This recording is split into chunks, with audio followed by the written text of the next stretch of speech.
પૂજ્ય રમેશભાઈ ઓઝાભાઈ શ્રીની સપ્તાહની તડામાર તૈયારીઓ શરૂ થઈ છે।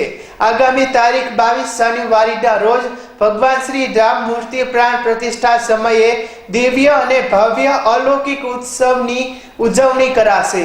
લાઈવ પ્રસારણ પણ કરવામાં આવશે। 25,000 ભક્તો બેસી શકશે તેવી સુંદર વ્યવસ્થા કરવામાં આવશે। તેમજ તેવર જ મોટા વિશાળ પ્રસાદ ખંડનું પણ આયોજન કરવામાં આવશે। આ અંગે વધુ વિગત સાંસદ શ્રી રામભાઈ મોકરિયાએ આપી હતી। અહેવાલ દીપક રાઠોડ। આજ તો જે રમેશભાઈ ઓઝાના વ્યાસાસન જે તારીખ 17 જાન્યુઆરી 24 જાન્યુઆરી સુધી ભાગવત કથાનું આયોજન થઈ રહ્યું છે। એને અયોધ્યા નગરી એટલે રેસકોર્સ અયોધ્યા નગરી નામ આપ્યું છે ને ભાગવત કે રામ એટલે ભાગવત કે શ્રી રામ એવું નામ પણ ભાઈશ્રીએ આપેલું છે।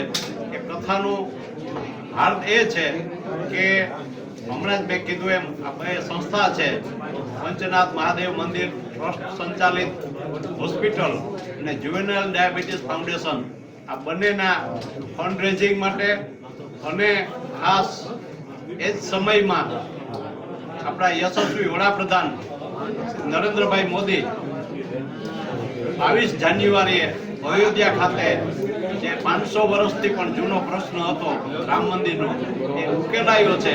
તો એનું જે પ્રાણ પ્રતિષ્ઠા થવાની જઈ રહી છે કુદરતી મને સહયોગ થયો અને સોનામ સુગંધ મળી કે એ દિવસ આ કથામાં પણ એ દિવસ મારી સાથે સંકળાઈ ગયા અને અમે એને 22 જાન્યુઆરીએ સવારના 11 થી 2 વાગ્યા સુધી અયોધ્યામાં જે પ્રાણ પ્રતિષ્ઠા થશે એને મોટા સ્ક્રીન ઉપર લાઈવ ટેલિકાસ્ટ કરશું અને બધા લોકો રામ ભગવાનની સ્તુતિ કરશે।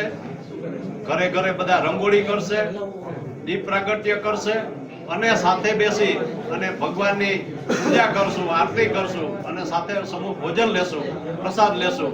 એ ખાસ યોગ આની સાથે જોડાઈ ગયો છે એટલે ઉજવશું।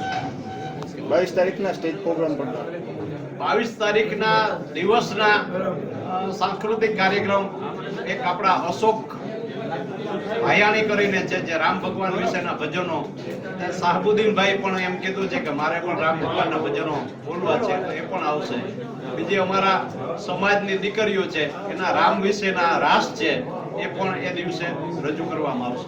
સમૂહ લગ્નનું આયોજન સમૂહ લગ્ન તારીખ 23 ના રોજ 27 દીકરીઓ કે જેના મા બાપ ન હોય અથવા બાપ ન હોય કે મા ન હોય એવી 27 દીકરીઓ સર્વ સમાજની છે એના સમૂહ લગ્ન શાસ્ત્રી મેદાન ખાતે સવારના સમયમાં નક્કી થયેલા છે। એનો તમામ ખર્ચ મારા પરિવાર ઉઠાવશે અને એ દીકરીઓ જે છે સમાજમાં એસ્ટાબ્લિશ થાય અને એને કોઈ દિવસ એવું ફીલ ન થાય કે અમે ગરીબ માણસ છે કે મા બાપ નથી કે બાપ નથી। એ બધી પણ આપણી બહેનો છે સમાજની એને સારી રીતે એના લગ્ન થાય, સારી રીતે એને એનો પ્રસંગ ઉજવાય એ જ મારી મનોકામના અભ્યર્થના। સરકારી યોજના વિશે પણ ત્યાં વ્યવસ્થા રાખે। સરકારી યોજનામાં મારો એક હેતુ એવો છે કે દરેક ધાર્મિક કાર્ય હોય અને આવું ભાગવત સપ્તાહ 6-7 દિવસ હોય તો સરકારી જે યોજના છે લોકો સુધી પહોંચાડવા કઈ રીતે આપણે વધુ ઉપયોગી થઈ શકે એટલે દરેક કલેક્ટર સાહેબને અને ડીડીઓ સાહેબને વિનંતી કરી છે અને એના દરેકના પંડાલ ત્યાં રાખશું અને 7 દિવસ 8 દિવસ જે કોઈને માહિતી જોતી માહિતી મળશે।